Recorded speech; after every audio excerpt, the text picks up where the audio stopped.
আসসালামু আলাইকুম এভরিওয়ান, সবাইকে স্বাগত জানিয়ে শুরু করছি আমার আজকের রেসিপি। আপনাদের জন্য নিয়ে এসেছি বন্ধুরা, কিভাবে সুস্বাদু মজাদার গরুর মাংসের টিকিয়া তৈরি করা যায় এবং কম তেলে টিকিয়াটি ভাজি করা যায় সেটি টিপস সহকারে আপনাদের দেখাবো। এখানে আমি গরুর মাংসের টিকিয়া তৈরি করব। তার জন্য আমি এক বাটি গরুর মাংস ছোট ছোট করে কেটে নিয়েছি। এক বাটি ছোলার ডাল 2 ঘন্টা ভিজিয়ে ভালোভাবে ধুয়ে নিয়েছি। এক বাটি পেঁয়াজ কুচি নিয়েছি। কয়েকটা রসুনের কোয়া নিয়েছি। 1 চামচ আদা বাটা, 1 চামচ চীনাবাদাম বাটা নিয়েছি। 2টা তেজপাতা, কয়েকটা কাঁচামরিচ নিয়েছি। 1 চামচ হলুদের গুঁড়া, 1 চামচ ধনিয়া গুঁড়া, 1 চামচ জিরার গুঁড়া এবং 1.5 চামচ মরিচের গুঁড়া নিয়েছি। এখানে আপনারা আস্ত শুকনো মরিচগুলোও নিতে পারেন। আমি গরুর মাংসগুলো ছোট ছোট করে কেটে ঠান্ডা পানিতে কয়েকবার ধোয়ার পর গরম পানি দিয়ে ধুয়ে নিয়েছি। গরম পানি দিয়ে ধুয়ে রান্না করে খেলে গরুর মাংসের অ্যালার্জি হবে না ইনশাল্লাহ। চুলায় একটা কড়াই বসিয়ে দিয়েছি। কড়াইটি গরম হলে এর মধ্যে আমি পরিমাণ মতো একটু তেল দিয়ে দিলাম। তেলটি গরম হলে আমি এর মধ্যে পেঁয়াজ কুচি এবং গরম মশলা দিয়ে দিলাম। বিসমিল্লাহ। পেঁয়াজগুলো আমি হালকা লাল লাল করে ভেজে নিলাম। এখন আমি অন্যান্য সব উপকরণগুলো দিয়ে দেব। মাংসগুলো দিয়ে দিলাম,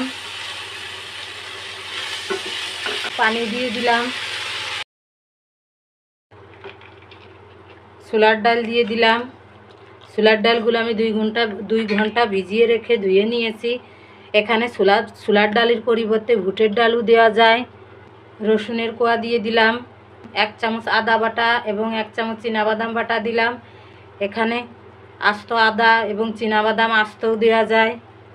আপনারা এখানে যে কোনো প্রকারের বাদাম বাটা ব্যবহার করতে পারেন।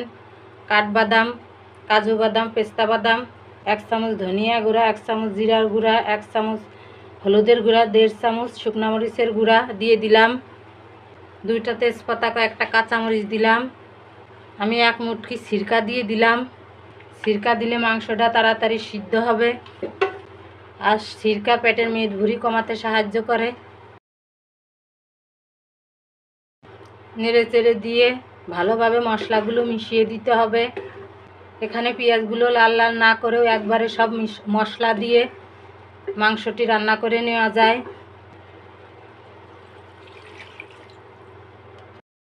মাংসগুলো সিদ্ধ করার জন্য পরিমাণ মতো একটু পানি দিয়ে দিলাম। এখন ঢাকনাটা দিয়ে ভালোভাবে মাংসগুলো সিদ্ধ করে নিতে হবে।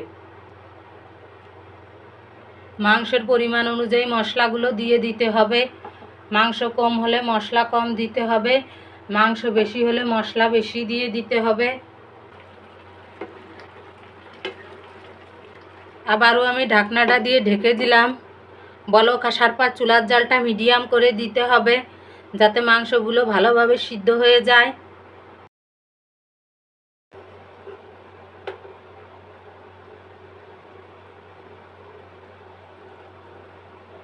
মাংস এবং ডাউলগুলো আমার ভালোভাবে সিদ্ধ হয়ে গেছে। নামানোর আগে আমি 1 চামচ গরম মশলার গুঁড়া দিয়ে দিলাম। এই গরম মশলার গুঁড়াটা আমি বাসায় তৈরি করে নিয়েছি।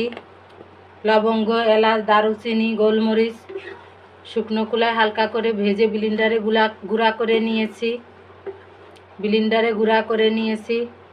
আপনারা চাইলে রোদে দিয়ে গরম করে ব্লেন্ডারে গুঁড়া করে নিতে পারেন।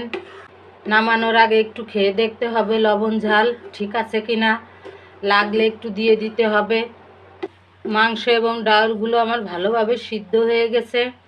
যখন পানিটা এরকমের শুকিয়ে যাবে তখন মাংসগুলো রান্না হয়ে যাবে। আমি এখন চুলা থেকে নামিয়ে নেব।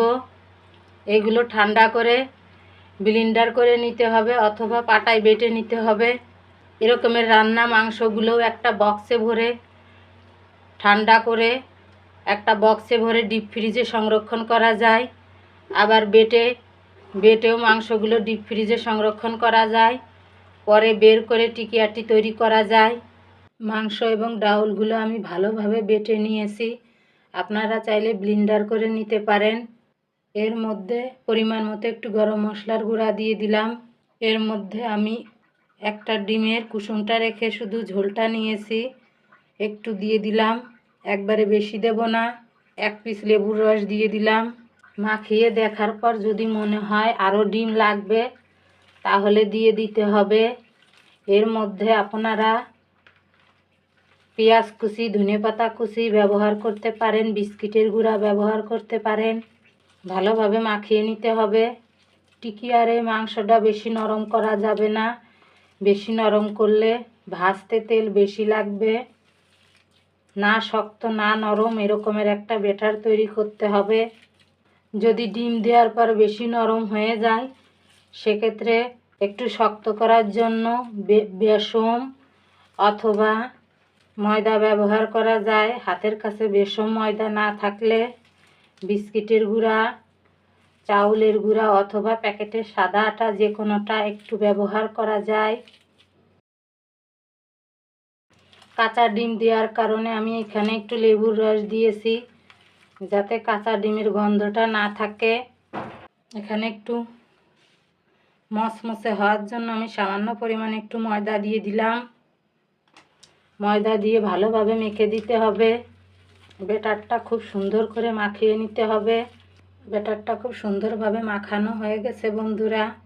এখন এই কিমা দ্বারা টিকিয়ার শেপ তৈরি করে নিতে হবে।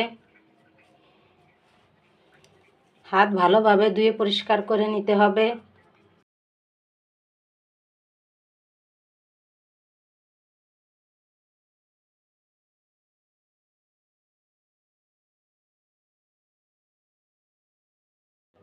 এইভাবে আমি টিকিয়ার শেপ তৈরি করে নিলাম।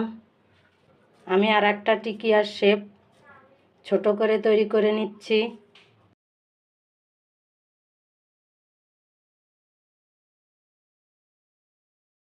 এইভাবে টিকিয়ার ছোট একটি শেপ তৈরি করে নিলাম।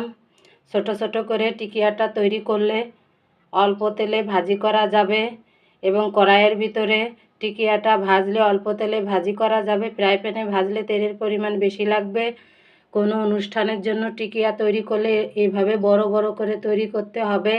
আর বাসা বাড়িতে সবসময় খাওয়ার জন্য তৈরি করলে এরকমের ছোট করে টিকিয়াটি তৈরি করে নিতে হবে। সবগুলো টিকিয়া আমি তৈরি করে নিয়েছি। এখন টিকিয়াগুলো ভেজে আপনাদের আমি দেখাবো। চুলায় একটা ফ্রাই প্যান বসিয়ে দিয়েছি। প্যানটি গরম হলে এর মধ্যে আমি পরিমাণ মতো তেল দিয়ে দিলাম। তেলটি গরম হলে এর মধ্যে আমি টিকিয়াগুলো দিয়ে দিলাম। বিসমিল্লাহ।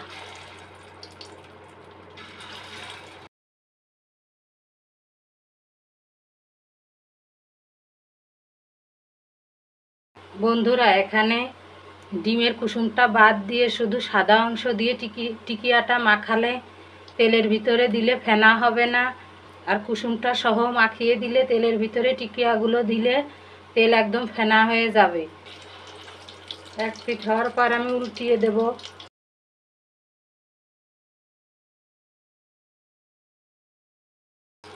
এক পিঠ হওয়ার পরে উল্টাতে হবে যাতে টিকিয়াগুলো ভেঙে না যায়, সেদিকে খেয়াল রাখতে হবে।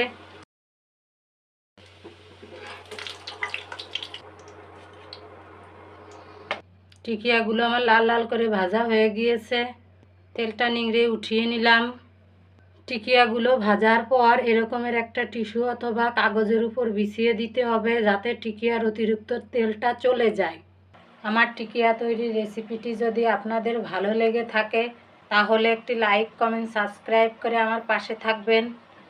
সবাই ভালো থাকবেন, সুস্থ থাকবেন। আল্লাহ হাফেজ।